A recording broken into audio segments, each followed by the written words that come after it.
السلام علیکم دوستانو. دا وخت کوزه الپورۍ مارانو ګډ سره ولاړې ما دا مخامخ د درې خوړګۍ ده چې دا مخکې ځل هم ښه ډېره راغلې وه او دې ځل د هغې نه زیاته راغلې ده. اطلاعاتو مطابق چې دی نو د پاس نه د درې نه یو د شمشول بای کور یې راوړی دی او یو بل کور یې وړی دی. موږ پکې دلته بینچونه او کولرې وغیره هم ولیدله او دې ځینه یو ملګری چې دی نو هغه خبرې وکړلې نو هغه وویل چې او کورونه یې راوړي دي دا تاسو کتی شئ. اوبه په ډېر غټ تعداد کې را روانې دي. خلیل الرحمن بھائی السلام علیکم. دا دره شاتوت علاقه ده او کوزه الپورۍ ده بالکل حفیظ الپورۍ سره خوا کې چې دی نو دا خوړ راوتی دی او ډېر غټ خوړ راوتی دی او یو دوه کورو راوړو اطلاعات چې دي نو دا وخت موږ ته میلاو دي. خو شکر وخت دا دی چې په کورونو کې څوک ونه نو جاني نقصان پکې نشته. لږ غونډه کې کته زما دا خوړګۍ تاسو ته نور کوشش کوم چې که نور د نږدې نه شي نو راځئ دا وګورئ موږ سره. ډېر زیاته راغلې ده او دا داسې غټ خوړ نه دی وړه خوړګۍ ده خو دا وخت ډېره ټیټ راغلې ده او دې ځینه چې دی نو دې ځینه ملګري ولاړ دي ټولو د خوړګۍ تماشې کوي. نو راځئ تاسو ته دې ځینه لږه نور نږدې نه ښایي وکړی شي. بھائی دا تاسو لیدی شئ چې دا خوړ ډېر زیات راوتی دی. دا د درې خوړ دی شاتوت علاقه ده کوزه الپورۍ مارانو ګټو حفیظ الپورۍ صاحب مزار ته بالکل مخامخ. ملګري منګوري جنید خان دی خلیل الرحمن دی شفیق راجا دی بنیا خلیل الرحمن دی علي اکبر رور دی.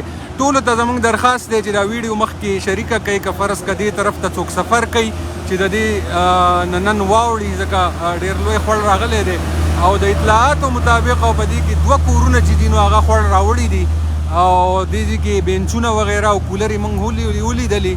نو دا تاسو لیدی شئ دا د درې خوړ دی کوزه الپورۍ ده. نو دا اوس په دې باران کې بیا راوتی دی. الله پاک دې پکې خیر واچوي. خو که څوک دې طرف ته ځي سفر کوي نو نور بارانونه هم دي نو برای مهرباني د دې نه لږ واوړئ. کسان ټولو راغونډ شي دي دلته د دې خوړ تماشو ته. بس الله پاک دې نور مخې ته خیر کړي. نو دا خوړ ډېر راوتی دی پته نه لګي چې پاس به څه تندر وغیره لګېدلی او یاد دې وي الپورۍ ده بیا کوزه الپورۍ ده او خوا کې مارانو ګډ سره ده د درې خوړ دی او بلکې وړه غونده کې خوړګۍ ده خو دا وخت د خوړ او د سیند غونده کې منظر پیش کوي. نو دا تاسو لیدی شئ او دوه کوره یې هم راوړلي او بله اطلاع دا هم ده چې د پاس نه نورې اوبه هم را روانې دي خو چونکې دا ځای پاس کافي لرې دی نو په راتلو کې به ټایم لګي. نو برای مهرباني ویډیو مخکې ملګرو سره شریکه کوي چې څوک انسانان پکې خراب نشي. تر اوسه پورې دوه کوره یې راوړي دي خو انسانان بچ دي. ټول ملګرو ته دا اپیل دی زمونږ دا ویډیو مخکې ملګرو سره شریکه کوي چې د درې څوکي خاص کر او خپل طرف ته ځي یا معلومات کوي نو دا ټایم چې دی نو ډېر لوی خوړ راغلی دی نو دې طرف ته د تلو نه اجتناب وکړئ. دا وګورئ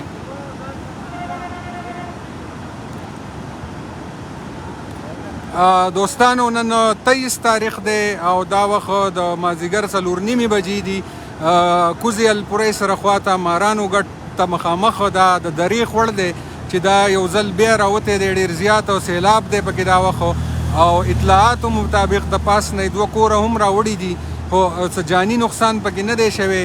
الله پاک دې مخې ته نور خیر کړي. که څوک دې طرف ته سفر کوي نو برای مهرباني لږ احتیاط سره ځکه چې اطلاعاتو مطابق نورې اوبه چې دي نو هغه هم دې خوا را روانې دي.